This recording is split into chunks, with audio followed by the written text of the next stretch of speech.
Everyone, உங்க பர்சனோட current feeling and energy என்னவா இருக்கு அப்படின்னு சொல்லி இந்த ரீடிங்ல நம்ம பார்த்து தெரிஞ்சுக்கலாம். இது ஒரு சேனலைஸ்டு ரீடிங்கா பார்க்கலாம். உங்களோட எனர்ஜியை காமா கம்போஸ்டா வச்சுக்கோங்க. ஹாப்பியான மூட்ல இருங்க. உங்களுக்கான ரீடிங் என்ன வருதுன்னு நம்ம பார்ப்போம். ஸோ அதற்கு முன்னாடி உங்க பர்சனோட நேம் அண்ட் உங்க நேமை கமெண்ட் செக்ஷன்ல கமெண்ட் பண்ணிட்டு இந்த ரீடிங்கோட எனர்ஜியோட கனெக்ட் ஆகிக்கோங்க. இந்த வாரம் உங்க பர்சன் என்ன மாதிரியான மனநிலையில இருக்க போறாங்க, ஃபீலிங்ஸ் அண்ட் எனர்ஜி என்னவாக இருக்க போகுது அப்படின்னு நம்ம தெரிஞ்சுக்கலாம். ஸோ குவிக்கான ஒரு ரீடிங்கை நம்ம பார்த்துருவோம். உங்க பர்சனோட கரண்ட் ஃபீலிங் என்னவா இருக்கு? உங்க பர்சன் எதை பத்தி யோசனை பண்ணிட்டு இருக்காங்க? அவங்க மனநிலையில ஏதாவது மாற்றம் வந்ததா? ஒரு ப்ராப்பரான சேனலைஸ்டு ரீடிங்கை தான் நம்ம பார்த்துட்டு இருக்கோம். இது ரெசினேட் ஆகிறவங்க மட்டும் பாருங்க, ரெசினேட் ஆகலைன்னா பார்க்க வேண்டாம். ஸோ உங்க பர்சனோட எனர்ஜி எப்படி இருக்கு அப்படின்னு பார்த்தோம்னா, ஓகே, ஸோ உங்க பர்சன் இப்போ இருக்க சூழ்நிலையில விட்டு விலகி செல்றதுக்கு தான் பாக்குறாங்க. எஸ்கேபிசம் தான் இருக்கு. ஸோ நிறைய பேர் நீங்க அவங்கள கேட்கலாம், பேசலாம், இப்போ இருக்க சூழ்நிலை எப்போ மாறும், நீ ஏன் இப்படி பண்ற அப்படிலாம் நீங்க கேட்கலாம். ஆனால் அந்த பர்சன் இப்போ இருக்க சூழ்நிலையில என்ன பண்ணணும்னு நினைக்கிறாங்கன்னா, இதுல இருந்து எப்படின்னா எஸ்கேப் ஆகி வெளியில போனா போதும், இந்த பேச்சுல இருந்து நிறுத்திடலாம், எனக்கு இதை பேசுறதுக்கே பிடிக்கல, ஏன் திரும்ப திரும்ப திரும்ப நான் தான் ஒரு வாட்டி உங்ககிட்ட சொல்லிட்டேன் இல்லையா, எனக்கு இது பிடிக்கலன்னு சொல்லிட்டு, ஆனாலும் திரும்பி திரும்பி ஏன் என்கிட்ட இதையே கேட்டுட்டு இருக்க அப்படின்ற அந்த மனநிலையில தான் இருக்காங்க. நீங்களே அவங்க கிட்ட போய் ஒரு டாக்கை ஓப்பன் பண்ணாலோ, இல்ல ஏதோ ஒரு கிஃப்ட், நீங்க அவங்களுக்கு பர்த்டே வருது அல்லது உங்க 2 பேருக்குமான ஒரு நாள் வருது அப்படின்னும் பொழுது நீங்களே ஒரு கிஃப்டை கொடுத்தாலும், கம்யூனிகேஷனை ஓப்பன் பண்ணாலும் அவங்க அதெல்லாம் ஏத்துக்கிற மனநிலையிலேயே இல்லை இந்த வாரம். ஸோ இது நிறைய பேருக்கு யோசிப்பீங்க, என்னடா இது இப்படி சொல்றாங்க, ரொம்ப லோவா இருக்கே, நான் அப்பனா இந்த வாரம் உங்களுக்கு கம்யூனிகேஷனே பண்ண முடியாதா, நான் பேச முடியாதா, என்கிட்ட பேச மாட்டாங்களா அப்படின்லாம் யோசிப்பீங்க. ஆனாலும் இந்த வாரம் ரீடிங் இப்படிதான் நம்மளுக்கு வந்திருக்கு. உங்க இமோஷன்ஸை கொஞ்சம் காயப்படுத்துற மாதிரி தான் இருக்கு. ஏன்னா கப்ஸ்னாலே இமோஷன்ஸ் தான். அந்த இமோஷன் இந்த இடத்துல நீங்க என்னதான் இந்த வாரம் நீங்க ரொம்ப உங்களுடைய எனர்ஜியை போர் பண்ணி, உங்க அன்பை போர் பண்ணி, இதுதான் பாரு நான் உன் மேல வச்சிட்டு இருக்க காதல் அப்படின்னு காமிச்சாலும் அந்த கண்ணுக்கு தெரியவே போறது கிடையாது. ஸோ இந்த வாரம் நீங்க கொஞ்சம் உங்களை காம் பண்ணிக்கோங்க, கொஞ்சம் அமைதிப்படுத்திக்கோங்க. இன்னும் நாட்கள் இருக்கு. இந்த வாரம் மட்டுமே எல்லாமே முடிஞ்சு போக போறது கிடையாது. ஸோ வரும் வாரங்கள்ல கண்டிப்பா எல்லாமே நல்லதாக கூட நடக்கலாம், நல்லதே நடக்கட்டும். ஆனா இந்த வாரம் இப்போதைக்கு உங்க பர்சன் கிட்ட போய் ரொம்ப ஓவர்ஃப்ளோ பண்றது, சேஸ் பண்றது, கூட கூட ஸ்டாப் பண்ணு அப்படின்னு சொன்ன அப்புறமாவும் திரும்ப திரும்ப திரும்ப போய் நாக் பண்ணினே இருக்கிறது, அவங்கள போய் தொந்தரவு பண்ணினே இருக்கிறது, அவங்க என்ன பண்ணாலும் அதை பின்னாடி தொடர்ந்து பார்த்துக்கிட்டே இருக்கிறது, அதெல்லாம் விட்டுருங்க. அதெல்லாம் விட்டுட்டு இப்ப இருக்க சூழ்நிலையில கொஞ்சம் நீங்களும் காமா இருங்க. ஏன்னா இந்த பர்சன் இப்போதைக்கு உங்க இமோஷன்ஸை புரிஞ்சுக்காத ஒரு மனநிலையில தான் இருக்காங்க. இப்படி இருக்க மனநிலையில நீங்க என்னதான் போய் சொன்னாலும் அந்த பர்சன் மண்டையில போய் ஏற போறதே கிடையாது, புரிஞ்சுக்க போறதே கிடையாது. ஸோ உங்க எனர்ஜியை நீங்க காம் பண்ணிட்டு நீங்க சந்தோஷமா இருங்க. ஃபர்ஸ்ட் நீங்க சந்தோஷமா உங்க வாழ்க்கையில இருங்க. கிடக்கிறது கிடக்கட்டும், நம்ம அப்புறமா அதை பார்த்துக்கலாம், இப்போதைக்கு நான் என்ன பார்த்துக்கிறேன் அப்படின்ற அந்த மனநிலைக்குள்ள போங்க. ஏன்னா இந்த பர்சன் இப்போதைக்கு புரிஞ்சிக்க மாட்டேன் அப்படின்னு சொல்லி அடமெண்டா இருக்கிற பர்சன் கிட்ட போய் நீங்க என்ன பண்ண முடியும்? நம்ம வற்புறுத்தி நீ இதைத்தான் நான் சொல்றேன், நீ புரிஞ்சுக்கோலாம் சொல்ல முடியாது இல்லையா? அது அவங்களுக்கே ரியலைசேஷன் வரும். ஸோ இந்த தாட்ஸ் தான் அவங்க மனசுக்குள்ள போயிட்டே இருக்கும். அந்த என்ன அலைகள் தான் ஓடிக்கிட்டே இருக்கும். என்ன அலைகள் கட்டுக்கடங்காத போயிட்டே இருக்கும். அலைப்பாயுதே கண்ணான் பாட்டு பாடுறோம் இல்லையா? அதே மாதிரி தான் அவங்க மனசுலயும் பல தாட்ஸ் அலைப்பாய்ஞ்சுக்கிட்டே தான் இருக்கும். ஒரே மனநிலையில இருக்க மாட்டாங்க, உங்களை ஃபர்ஸ்ட் புரிஞ்சுக்க மாட்டாங்க. ஸோ இந்த தாட்ஸ் நம்ம பார்த்தோம்.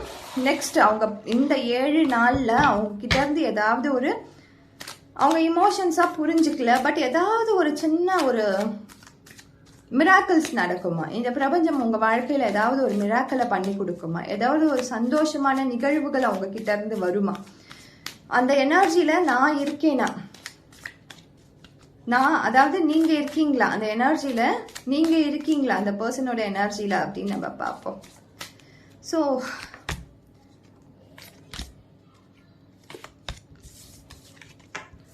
Okay, 9 of Swords and Star card. Okay, the end of this week, இப்போ அடமெண்டா இருக்க பர்சன், இப்போ வந்து நான் அடமெண்டா தான் இருப்பேன், நான் என்ன முடிவு பண்றேனோ அதுல மட்டும்தான் நான் ஸ்டிக் ஆன் ஆகி இருப்பேன், நான் அதை விட்டு தளர்ந்துலாம் வரமாட்டேன் அப்படின்னு உங்க பர்சன் சொல்றாங்க இல்லையா. இப்போதைக்கு அப்படி இருக்கலாம்.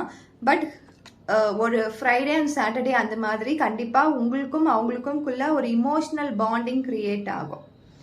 ஒன்று, நீங்க போடுற எஃபர்ட் வந்து அவங்க கண்ணுக்கு தெரிஞ்சு திரும்பி வந்து உங்க கூட ஒரு பேட்சப் ஆகிறதுக்கான சான்சஸ் இருக்கு, ஒரு ஹீலிங் இருக்கு. அப்படி இல்லை அப்படின்னும் பொழுது ஏதோ ஒரு சின்னதா நீங்க இத்தனை நாள எதிர்பார்த்துட்டு இருக்கீங்க இல்லையா, எனக்கு வந்து இதை செய்யணும், அவங்க இதை சொல்லணும், எனக்கு வந்து ஹாய் சொன்னா கூட போதும், நான் வந்து என்கிட்ட வந்து ஒரு பெட்டு இருக்கு, அந்த பெட்டுனா அவங்களுக்கு ரொம்ப பிடிக்கும், அந்த பெட்டுக்கும் அவங்கள ரொம்ப பிடிக்கும், ஸோ அந்த பெட்டை பார்க்கறதுக்காச்சும் என்கிட்ட வந்து பேசணும், அந்த பெட்டை பத்தியாச்சும் என்கிட்ட கேட்கணும். அல்லது நான் இப்போ ஒரு வேலை செஞ்சிட்டு இருக்கேன், அந்த வேலையில வந்து நான் கொஞ்சம் நல்லாவே பண்ணிட்டு இருக்கேன், என்னை பத்தி கேட்கணும், நான் என்ன பண்ணிட்டு இருக்கேன்னு கேட்கணும் அப்படின்லாம் எதிர்பார்ப்பீங்க இல்லையா. ஏன்னா பார்ட்னர்ஸ்னாலே ஒரு இமோஷனல் சப்போர்ட் கொடுக்குறவங்க தானே. அந்த இமோஷனல் சப்போர்ட்டை நம்ம எதிர்பார்த்து அவங்க கிட்ட கேட்கும் பொழுது கட்டாயம் இந்த வீக்கெண்ட்ல வந்து உங்களுக்கு அவங்க ஏதோ ஒரு டேர்ம் ஆஃப் சின்ன ஒரு கன்சர்ன் காட்டுறதுக்கான வாய்ப்புகள் இருக்கு. அது லவ் தான் அப்படின்னு நீங்க புரிஞ்சுக்கிட்டீங்கன்னா அது நீங்க எப்படி எடுத்துக்கிறீங்களோ, பட் அது கன்சர்னா தான் நம்மளுக்கு கார்ட்ஸ்ல தெரியுது. ஏன்னா இத்தனை கத்திகள் சுத்தி இருக்கு, பட் அந்த பர்சன் வந்து உங்களை பத்தியான நினைக்கிறாங்க. ஸோ அந்த கன்சர்ன் கண்டிப்பா அவங்க கிட்ட இருந்து நீங்க எதிர்பார்க்கலாம். ஸோ இத்தனை நாளா நான் வந்து எந்த ஒரு கம்யூனிகேஷன்லயுமே இல்லை அப்படின்னாலும் ஒரு சின்ன கன்சர்ன் உங்களை பத்தி அவங்க மனசுல கண்டிப்பா வரும். நிறைய பேருக்கு பர்சனலா அவங்க கன்சர்ன் படுவாங்க. அப்படி இல்லைனாலும் அவங்களுடைய தாட்ஸ்ல நீங்க வந்து கண்டிப்பா இருப்பீங்க, இல்லாம இருக்க மாட்டீங்க. ஏன்னா உங்க பர்சன் வந்து எப்படி சொல்றது, அவங்க வந்து இப்போ ஒரு பேக் எடுத்திருக்கலாம், பட் அந்த பேக் வந்து உங்களை ஏமாத்துனதுக்கோ அல்லது உங்களை இமோஷனலா ஹர்ட் பண்ணுன்றதுக்காக கிடையாது. இது வந்து பிரபஞ்சம் ஏதோ ஒரு கார்மிக் எஃபெக்ட் இப்ப நடந்துட்டு இருக்கு, அதெல்லாம் நகர்ந்து முடியணும். ஸோ அது வரைக்கும் கொஞ்சம் வெயிட் பண்ணுங்க. ஆனா உங்க பர்சன் வந்து இப்போ வந்திருக்க கார்ட்ஸ் வரைக்குமே உங்களை ஏமாத்தணுன்றதை விட உங்களுடைய இமோஷன்ஸ் அவங்களுக்கு புரியாம இருக்கு. ஏன்னா அதற்கான சிச்சுவேஷன் இந்த பிரபஞ்சம் இன்னும் உங்களுக்கு கொடுக்கல. அதற்காக தான் இத்தனை இன்னல்களை கொடுத்துக்கிட்டே இருக்குது இந்த பிரபஞ்சம். ஸோ கரண்ட் ஃபீலிங் அண்ட் எனர்ஜியில end of the reading, end of the conclusion நம்மளுக்கு என்ன வருது அப்படின்னு நம்ம பார்க்கலாம்.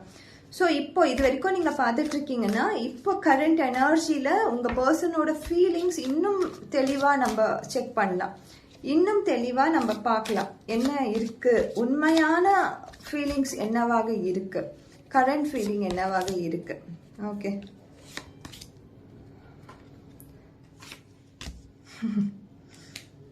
கியூபிட்ஸ் ஆரோ.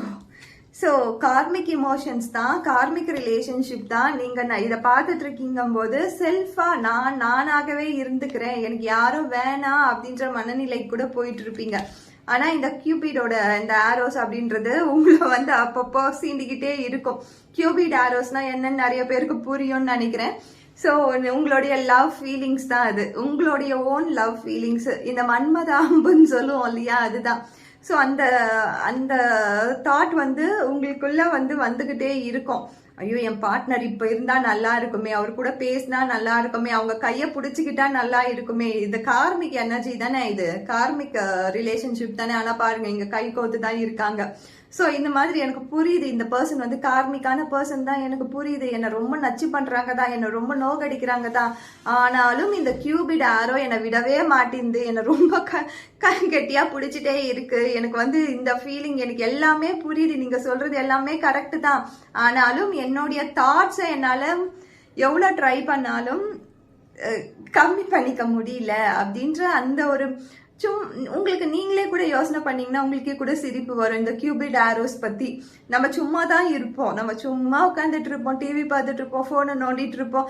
ஆனா டக்குன்னு ஒரு ஃபீலிங் வரும், ஐயோ இப்போ அந்த கை என் பக்கத்துல இருந்துச்சுன்னா எவ்வளோ நல்லா இருக்கும், அந்த பர்சன் என் கூட இருந்தாங்கன்னா எவ்வளோ நல்லா இருக்கும், நான் தோல்ல சாஞ்சுக்கிட்டேன்னா எவ்வளோ நல்லா இருக்கும், நான் முன்னாடி இதெல்லாம் பண்ணேனே இப்ப என் கூட இல்லையே.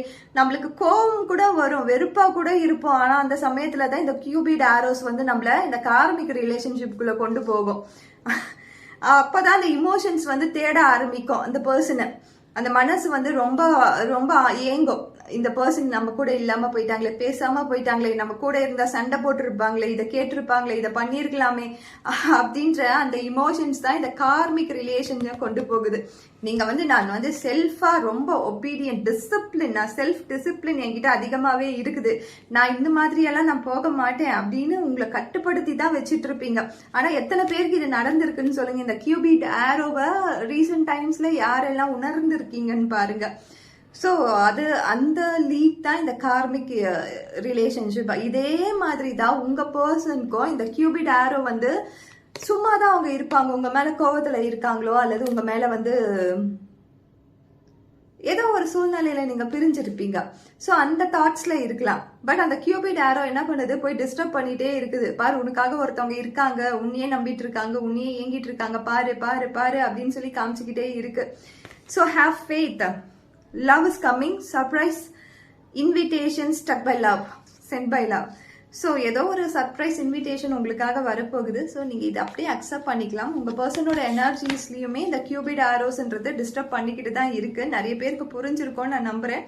ஸோ இந்த ரீடிங் வந்து ஸ்டார்டிங்கில் ஏதோ ஒரு பயங்கரமான ஹெவினஸை கொடுத்தாலும் எண்டிங்ல ரொம்ப ஹாப்பியான ஒரு ரீடிங்கா இருந்துச்சு. இந்த கியூபிட் ஆரோஸ் எல்லோரோட லைஃப்லயும் இன்னும் நல்லா டிஸ்டர்ப் பண்ணிட்டோம். ஹாப்பியா இருங்க, சந்தோஷமா இருங்க. இன்னைக்கான ரீடிங்கை நம்ம இதோட க்ளோஷருக்கு கொண்டு போகலாம். ஸோ நிறைய பேர் இதை பார்க்கும்போது என்ன சொல்றீங்கன்னே புரியலன்னு நினைப்பீங்க. பட் உங்களுக்கே புரிய வரும் இந்த கியூபிட் ஆரோஸ் என்ன பண்ணுன்ட்டு. Thank you so much.